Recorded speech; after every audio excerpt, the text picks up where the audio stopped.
Welcome back to the hottest show in the galaxy. It's the Karen Hunter Show. We are here on SiriusXM Urban View, where talk empowers and becomes action. And you know, I do my what to watch list, KH, hashtag KH, what to watch every Friday. And this was on my list because I've been rocking with this woman since The Walking Dead. This is when she was Sasha Williams. I've been rocking with her that long. And now she's making her final journey as captain of the Star Trek Enterprise, Star Trek Discovery star. Let me welcome back to the show, USS Discovery. Let me be very clear. Captain Burnham is here. Sonequa Martin Green. Hi. What's up, Karen? Thank you for that intro. Thank you for having me. How you doing? I'm well. I'm very well. I'm happy to see you. Everyone looks beautiful coming back. And I'm glad to see you in the space. And now I'm also sad because this is the final journey. But Mhm. you're going out with a bang. So let me just say that. Yes, yes, literally. So you guys wrapped this when? When did this wrap for you? This is an interesting story because we wrapped November 2022 and Oh, we thought it was just another season. It was just season 5 and it was like, hey, that was amazing. That was an adventure. All right, see y'all later, right? And then we heard about, I don't know, 3 months later or so that it wasn't going to be coming back. But our showrunners, Michelle Paradise and Alex Kurtzman, really fought for us to get an addendum shoot. And Paramount Plus and CBS gave it to us because they do treasure the show and what it's done for them and how it built the platform and everything. mhm. So we were able to go back and do a coda shoot and actually wrap up the show. And then Oh. we had that experience that you wanted to have, that you would need to have, where you got to say bye, where you got to say, this is the last time we'll ever have a production meeting. This is the last time we'll ever have, you know what I'm saying? Yeah, I was just thinking about that this morning because I watch an inordinate amount of television. That's my vice, right? Nice. Some people drink, some people smoke weed. I watch television. I watch a lot of it. And I was just thinking about all of the shows that just go away, like The Resident. And, I was just like, oh, I don't get to find out what happens. And we have been so conditioned to seeing shows just leave and leave us hanging that I don't think that's healthy for us. We need closure That's as exactly people. right. Yes, because we take these stories into our homes, into our hearts. They mean a lot to us, right? Story is powerful. And when you do connect to people in this way, even though they're imagined, it's not imaginary, right? It's like it's an imagined circumstance, an imagined people, but it's real life that you can relate to. So then when you're not able to say bye, yeah, it's sad. And I know a lot of shows, like you said, a lot of shows have that. A lot of shows have that experience. So I'm really grateful that we probably would have done more, but we were able to do something. And I think that, I applaud them and the other writers for what they were able to do with just a few amount of pages and Yeah. a few days, right? And let me just say this is not like how they ended the Game of Thrones, y'all. They actually even if it Um, was a few pages, I feel like I didn't leave the experience feeling mad. Like I'm still ready to fight. If I see George R. R. Martin out in them streets, he's got your last name. If I see him in them streets, we're gonna have a discussion. Let me Okay. tell you, I can't even get into the GOT.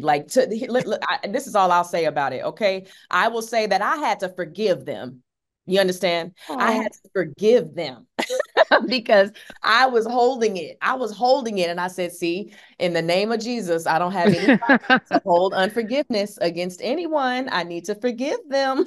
Yeah, well, I haven't gotten to the forgiveness, but you're such a much better person than I am. And I just say that Sonequa Martin Green is a much better person than I am because I haven't forgiven them. I'm still holding it. And if I see George R. Martin, we're gonna have a discussion in them streets. I'm just saying. Okay. But let's stick to this. Paramount Plus, thank you for allowing them to finish Star Trek Discovery because I was watching you on The View, you and Wilson Cruz, and you were talking about how this show has impacted people because art has the ability to transform people's lives. It has the ability to allow people a peek into, themselves. And this is why I'm such a crusader for making sure that the art that is out there represents in a Yeah, certain way. Like we cannot allow for negative images because sometimes that's all people will see, especially of Black people.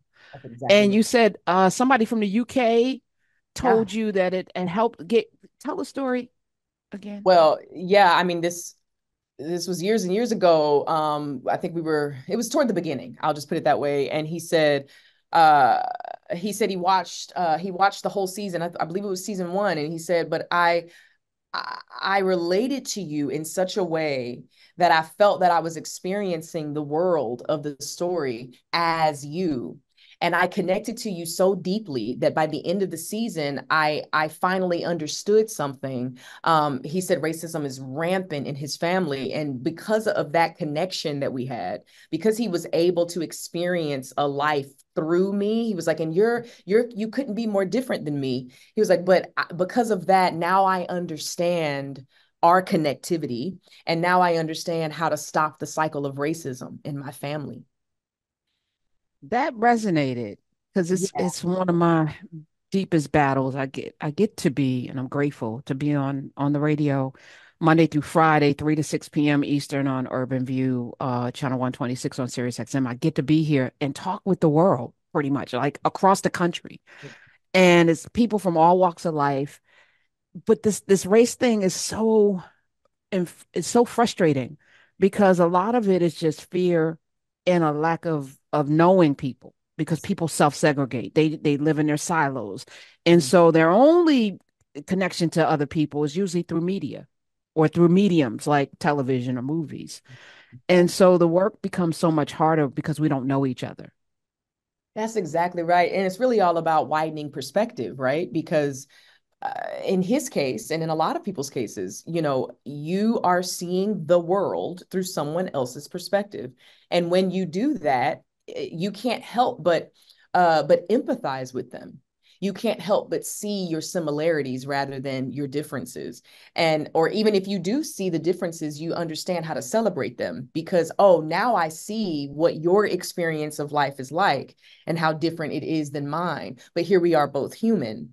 And we come from the same place. I believe we all come from the same place, but that's because I have faith in Mm. God. But I feel that it's when you are able to experience life or see life or just have a moment, take a moment to engage with someone else's perspective, that you're able to connect. And that's also, I think what you said is it's absolutely right. And it's so profound. And it does come from fear, and it does come from not knowing, and it comes from not understanding other people's perspectives, right? Because when you don't understand their perspective, it's because you don't understand their experience at all, Mm. right? And you're also right in how art is a lot of the times the only way that people can do that, that people have access to that, right? And in media and in other art forms as well, it's like people like to say, oh, this is just for pretend. And I've said this before. It's like, oh, you're not saving lives, you're not healing this, you're not curing cancer, you're not doing all of those things. And it's like, that's absolutely right. And I do not believe that I'm an essential worker. You know what I'm saying? It's like, I get that. Mm. But when somebody says what that man said to me, when somebody Yes. else says that you brought my family together, when somebody says I was going to kill myself, and I Yes. decided not to because of the world that is shown to me, the promise and the hope of it. I decided now maybe I'll stick around. It's like, oh, this is not pretend. Right. This is real.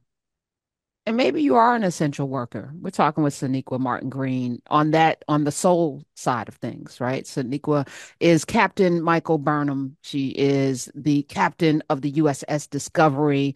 They're in their final journey, Star Trek Discovery, premiering, of course, on Paramount Plus. So get Paramount Plus, CBS Paramount Plus. I have all of the streaming platforms, by the way, and I love Paramount Plus because they have so many great shows. Um, but I'm also, yeah, I was reading this book that said, I think it's called Stolen Focus, and it talked about how people reading novels are the pathway to empathy, and it's usually in the same way that watching these kind of shows, people can live in the life of folk that are different from them. Novels do it on a such a deeper level because that's your imagination Mm. inside you, not you viewing something. Are you a reader? I'm imagining you're a reader. You sound like somebody that reads. Oh, that's one of the highest compliments anybody could ever give me. I appreciate you for that.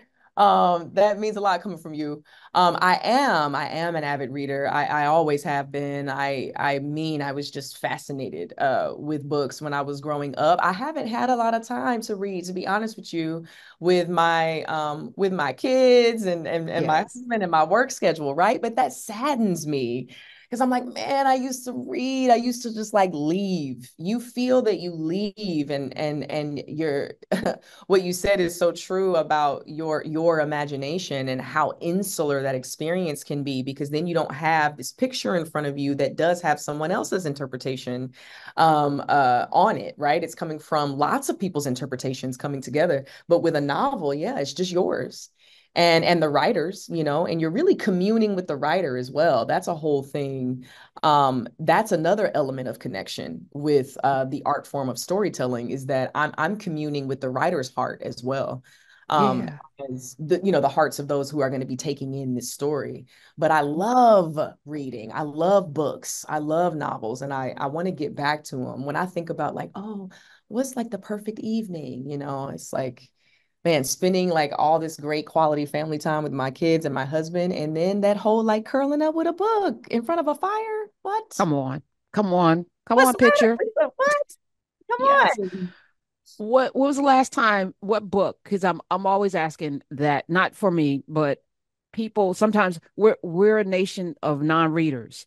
And so on these airways, I want to help develop the appetite, and sometimes it's through other people's experiences once again that we get to, sample or at least be attracted to something. What Mhm. was the book for you that made you fall in love with reading? Well, okay. I'm gonna be honest with you, Karen. I mean, I've been honest with you. But I grew up in the deep South, and Alabama, Alabama, for those of you who don't Russellville, know. Russellville. Yes.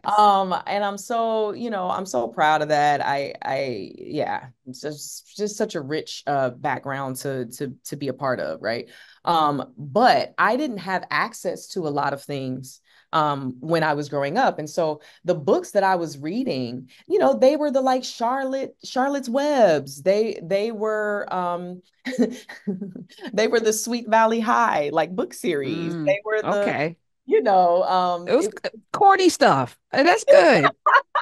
it was stuff like that. But then at the same time, and I'm gonna hit you with something big. It was my father was a big he was a militant black man, and he felt very strongly about civil rights, and he was Muslim, and he was always teaching us about our history, and he was having us read How to Make a Slave when we were Oh, 8 and what? Wait a 9. minute. 8 year, hold on, Dad. Oh 8? yeah, man. He was like, "Hey, you need to know." And so there was also that. So then I would take in everything he was giving me, like, you got to read this, you need to know. And then I'd be like, "Okay, now I'm going to go read Goosebumps," or like, "Now I'm going to go read, Babysitter's Club," But I also Palate was palate obsessed with cleanser. Yes. right. I was obsessed with the encyclopedia too, though, Karen. I would just open the encyclopedia and read it. Okay. All right, that explains it. And I find that with a lot of actors, that in order to find the characters, because you are playing so many different people, you have to first find yourself. And a lot of that is that work, of knowing and reading and studying and being curious, right? Because I think a lot of folk out there think, oh, you just, it's a script and you just read it, and it's no, but there's like some deep introspection that goes into Yeah. what you do. Yes, yes, it very much is. It's deep, deep, deep work. I get the question a lot from people who are unfamiliar with the art form, with the craft. And they'll be like, "Oh, how hard is it to memorize lines?" And I'll be like, memorizing lines is the absolute easiest part of the journey. I the hard part is creating a life. Because if you think about what all makes up you, right? Because I'm the type of actor that doesn't use my personal life. I use the imaginary circumstances of the story. Those are the parameters that I play in, right? I don't use my own life, so I'm having to create everything from scratch, right? So if you think about what all makes up you, How in the world could you put it in a paragraph? How could you put it in a page? How could you put it? It's like, man, everything you've experienced, every aspect of your personality, where you come from, nature, nurture, all of that stuff, it takes a long time to build a life, right? And I would not be able to build a full life, right? You'd have to live a life to really build a full one. But I have to go as far as I can, right? And that's So, my job, is to go as far as I can into this imagined life. so who is Michael Burnham? We know we met her. We thought she was orphan, Yeah, adopted by the family that gave us Spock. So that's right. Spock is her brother, That's right. right? We meet you there, angry, very Spock-like as well, anal, super Yeah. anal. But then she develops over these 5 seasons into something else. So talk about the who she is and then who she became. Oh man, I love this. I love talking about this progression. So I'm gonna go back and forth between I and she. Because sometimes I'll say I as Burnham and other times I'll say she, but uh we start off Star Trek Discovery being introduced to Michael Burnham, and you're right, with this woman is wounded. This is a traumatized woman. As Burnham, I had to struggle living in a culture that did not accept my humanity at all. I had to say no to it. I had to deny it at every turn. So, if you can imagine growing up denying every single instinct that you have. A lot of people have this experience for lots of different reasons, but it is troubling to say the least. And seeking approval, every step of the way, seeking value, seeking worth, and then also seeking absolution, because we see this woman fall, we see this woman make deep moral mistakes, accidentally start a war that resulted in just so many lives being taken. And so we've got this woman riddled with guilt, needing absolution, and needing to understand her real value and her real worth, needing to find out who she is, not not based on what somebody else thinks, or what an organization thinks, but what she thinks, right? And so we see this woman change and grow, every step of the way. We see that reunion with mom, that a lot of healing came Yes. from that, a lot of Sonia Sohn, y'all. Sonia Sohn. Sonia Come on. Song, who is Come on. brilliant. And then we also see her surrogate brother Spock come back and forgive her for, how she had to shatter him. She had to white fang him when they were kids, and she carried it with her for the rest of her life. And he forgave her for that. And that a lot of healing came from that. A lot of restoration came from that. Understanding that it wasn't that she was a failure as a quote unquote Vulcan, but that she actually did earn what she deserved. It was her father who took it away from her to give it to Spock.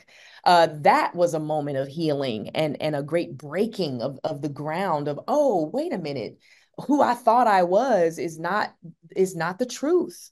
I'm not a failure. I actually am. I'm quite brilliant, and I'm successful, and I'm victorious. And then from there, we see this woman then go off on her own for a whole year without her crew, and find out, do I really need Starfleet to tell me who Mm. I am or what I should be doing in this world? Or do I have a duty to fight for a better future, but on my own and on my own terms? And that's where we pick up with Burnham at the top of season 3. And then it's the journey from there to the captaincy. But we see these mistakes, we see these confrontations, we see these moments of healing and restoration that lead to who she is meant to be, or at least the beginning of who she's meant to be by the end of the series. And here we have this woman who was forged in fire, who becomes this matriarchal leader, who leads from the inside out, who leads with grace and nurtures everyone around her to be the best versions of themselves, right? It's a really inspiring story, especially to see a Black woman doing it, and being able to bring that to life. I praise God for it. It meant so much to Oh, me. I mean, you open up season 5 with, a toast. and drinks and joy and Yeah. laughter with your crew, which felt so good, because y'all have been through so much. Even the possibility of not coming back together, in previous seasons, and you're doing something really crazy. I won't give it away because those of you who haven't watched a single moment, go. We got 5 seasons now to binge watch coming up. All right, Star Trek Discovery. But you wrapped in 2022, and in July of that year, Nichelle Nichols made transition. And I think about you and Whoopi and all of the Black women that have literally stood on the shoulders of a Nichelle Nichols, who was encouraged by Martin Luther King to do this, what seemed to be a frivolous role. And he was like, no, you must do it. Martin Luther King told her to do this role, and you're here today, captain of the USS Discovery. Talk about it and her loss. Oh my goodness. She whispered to me on the red carpet for the premiere of the very first episode. She said, "Take care. It's yours now." Oof. Out of nowhere. And that was one of the only times that I got to actually be with her and spend time with her. It was really heartbreaking because I was going to spend some time with her just before she passed. I was going to go to her. We were going to spend like a little weekend together. It was going to be great. I was working out the details of it, and then she passed. And so yeah, I talk about a legacy, me standing on her shoulders, so many of us do. And then considering the fact that her work went way beyond the camera, right? It's still a sort of call to rise to me, because her work extended far beyond the camera.